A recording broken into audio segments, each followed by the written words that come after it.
week, we get into our final thoughts. And it's a massive football game here in Athens this weekend. All three of us in town. You going to be there? I live there. You're going to be there is what I'm asking. To be determined. TBD? Yeah. All right. Me and you will be. Yes, we will. Leaving bright and early. Mm-hmm. It's the Rooster Crows on Saturday morning here from the studio. It's going to be a good time there in Athens. If you're in town, come say what's up to the boys. We'll be walking around, hanging out, having a good old time. I'll be in Myers Quad early in the morning with Unc, so come shout out. If you see two very large 6'5" human beings with a fat-headed dude who looks like he might be, me, it's probably us. Come say hello. So there is that. I want to go last on final thoughts. I got 6 in a row. Know what? I'm going first. You guys get to mop up. All right. Here we go. Number 1. These are all key talking points that I'm very, very focused on going to this football game. Number 1, interesting deficiency matchup. Here's what I mean. Texas struggles to protect the quarterback. UGA struggles to rush the quarterback. Do those two things meet in the middle, or does one overpower the other, right? Does one have an anomaly performance? Is Texas suddenly able to protect their quarterback again like they did against Vandy? Is Georgia suddenly one of the best pass rushing units in the country because they're playing Texas? Or is there a little bit of give and take in that matchup? I expect there to be a little bit of give and take. On the other side of the football with those matchups, right? Georgia struggles to consistently drive the ball down the field in an explosive nature. Texas has a lot of leaky back end in their defensive backfield.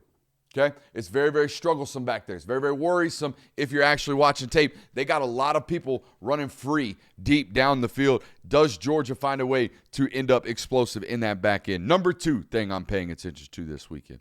Georgia has the better 22, but does Texas have the best 2?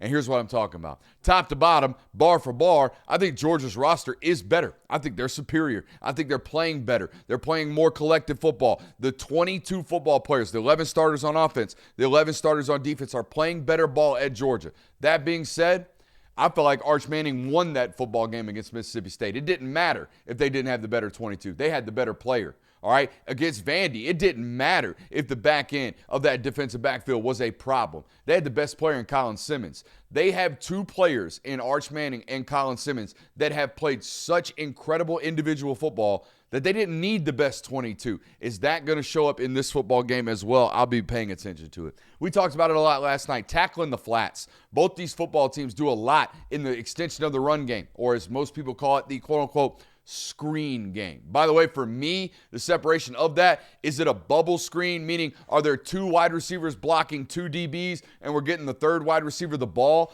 That would be a bubble screen, right? That's a extension of the run game play. Is it a tunnel screen? Are we releasing offensive linemen? That is a traditional screen. Is it a halfback screen where we're releasing offensive linemen? That's a traditional screen. That's quote-unquote screen game on this channel. Just for future reference, how we separate those two with regards to extension of run game and, Bobo calling screen passes again. In all actuality, he's called 1 screen pass all year. The rest of those are extension of run game, in my opinion. Okay, so there's that. But anyways, who is the best team tackling the flats this weekend? I think it'll play a major role in the outcome of this football game because it's not just efficiency that they're hunting in those areas of those play calls, right? Georgia has been a really explosive football team, both in the screen game and the extension of the screen game. Fake tunnel or fake bubble screens, explosives, right? Texas has been extremely explosive in just a bubble screen game. Ryan Wingo has gone for 140 yards in the last 2 games in just behind the line throws, right? In these extension of the run game portions of their play call. Number 4, the linebacker play in this game will be absolutely elite. Elite linebacker play in this one. And look, I don't want to get caught up in who's better because I think they're different, right? Because I think C.J. Allen is a 6'1", 235-pound true mic control, like green dot on Sundays type football player. And Anthony Hill is a 6'3", 240-pound freak athlete that I want all over the field, right? I want CJ in the box. I want Anthony everywhere, right? I think there's a separation of these two, and we ought to appreciate them for their greatness individually. We don't need to be sitting here going, so-and-so's got 32 tackles, so-and-so's got 33. By the way, so-and-so had sacks against SEC opponents. I don't give a damn. They're both great. They're both individually great, and enjoy watching them this weekend because it'll be fun. Number 5. Which X receiver is a difference maker in this football game, right? And here's what I mean. Emmett Mosley, coming back from injury, is their primary weapon I think, at Texas right now. Number 3, all right, if you're not a names guy. All right, number 3 is their guy. No different than I think Zachariah Branch is your guy at Georgia. The real question in this football game is, does Noah Thomas make a difference, and does Ryan Wingo make a difference? That Robin to the Batman of the passing attack, which one of those Robins gets loose? Which one of those Robins has a big-time football game? Very rare where the X-receiver is this kind of secondary role. Both these football teams kind of having that go on right about now. Georgia's a little bit due to injury, obviously, because Colby's not there. I think both having to do with the talent, though. I think Emmett Mosley, he's a lot bigger. He's 6'2", 200 pounds. Zachariah just being, we got to get this guy the ball. He's so good after the catch. Number 6. The most important thing, and the reason why I think this game has a lot more points than I originally thought about. I had this thought come to me, arrive today as I was preparing for this football game and this final show. We all agree that these two quarterbacks are elite gamers. Mm-hmm. They have that back against the wall dude intangible. Do we all agree?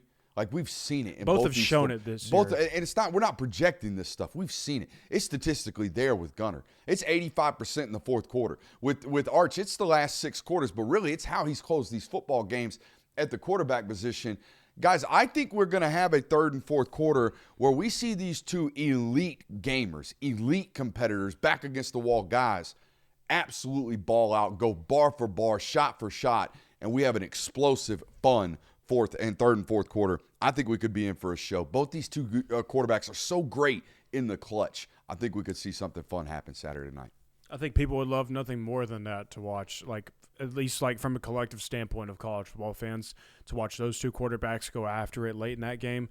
I think people would enjoy nothing more than exactly that. For my final thoughts, just kind of piggybacking off what you said, Georgia's defense in this game needs to have a stint where they string together some quick punts. I'm not saying that it has to be a 3-and-out, but I'm talking about 4-play drives where Georgia's immediately getting the ball. Like, getting a couple of those back-to-back, getting your offense some quick chances offensively, I think that would be huge in this game. It should be noted. I mean, they played really clean football to start the football game against Vanderbilt. Kind of stalled out late in the second half, allowing Vandy to get back into that. But the 6 quarters, the 4 quarters against Kentucky and the first 2 quarters against Mississippi State, what you're talking about was exactly there. I think against Kentucky, they had 11 offensive possessions, 5 of which ended in 5 plays or less. Mm-hmm. And, like, I know that last week it didn't exactly feel like it, but Georgia's offense over the last few games, they're moving the ball early on in these games. So if you can do it in the first half like Kentucky and Mississippi State were able to do, then you might be able to pick up a lead against these guys going into halftime. It's not about consistency in the run game for either of these teams. It's about the explosivity of the run game. And I think explosives in this game can be classified as 15 yards or more. I'm not talking about you got to get 20 yards or 25 yards. I think 15 yards or more on the ground for either of these teams, those are going to count as explosives for me. So whichever team is able to find their way into those, more of those than the other, I think that'll be a massive decider in this one. Whichever offensive line plays the cleanest, whether it's Texas's offensive line, if they're able to do enough and Georgia's pass rush can't get home like they haven't been able to in previous games, that's going to bode really well for them.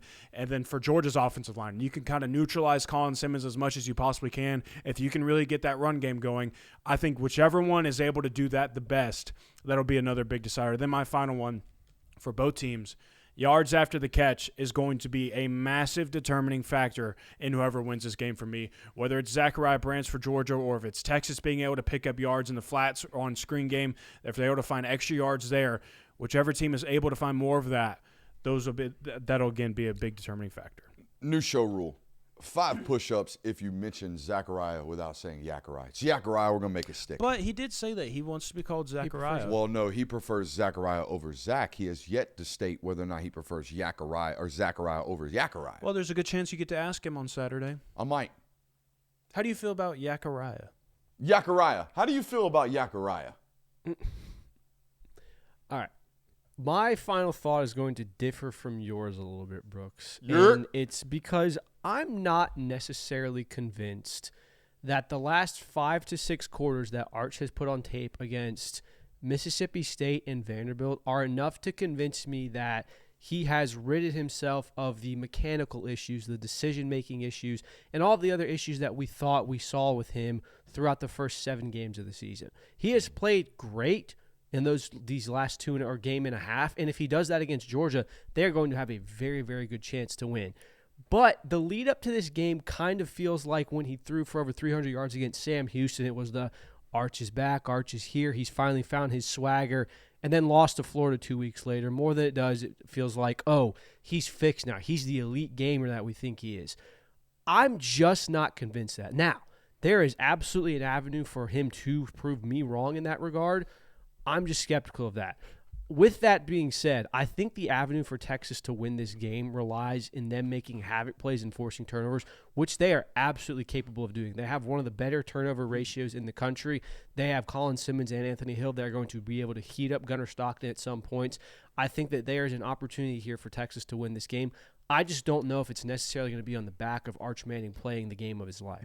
We have to capitalize, Jonathan, on this consistent character of show me guy that he keeps pulling out. And consistency is the key. It's all I've ever asked on this network. I asked for it from football coaches. I damn sure asked for it from my co-host. So good job on tripling, quadrupling, quintupling down on Mr. Show Me Guy. And way to be consistent on applying it to both Texas schools, because you're doing this to A&M, and now you're doing this to Texas's quarterback. So it's just a long-winded way of me telling you I'm proud of you for standing 10 toes down on this. Well, that's what I believe. I don't believe it. I don't believe it. I don't believe nothing. Aliens can touch Earth right now and come down here and show him that aliens exist. But no, I don't believe it. I don't believe it. I mean, if Arch Manning has a 300-yard game and balls out, I'll absolutely say I was wrong on this. But I'm not.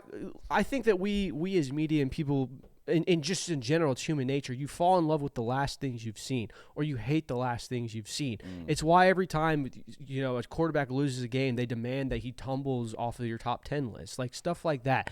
It's been a really solid quarter and a half or game and a half, 5 to 6 quarters for Arch Manning. It's not enough for me to go, yeah, the mechanical issues we saw for 7 weeks leading up to this and the reasons why Texas offense was struggling so much are completely gone. He is the Arch Manning that we all thought he was at the start of the season. Chat's got a great metaphor for this. You're a multi-factor authentication guy. Yeah. Like, you have to get sent a code to your email account. Yeah. You have to. I'm with you. It's fair. I do think that if Texas wins this football game, it's because Arch Manning went nuclear. They can't run the ball. No, that's kind of run the ball. If they come over here and win, it's because he was the best player. Well, I mean, that's kind of been in the games that like teams have had opportunities to beat Georgia, like Tennessee, and then also in Alabama and Ole Miss.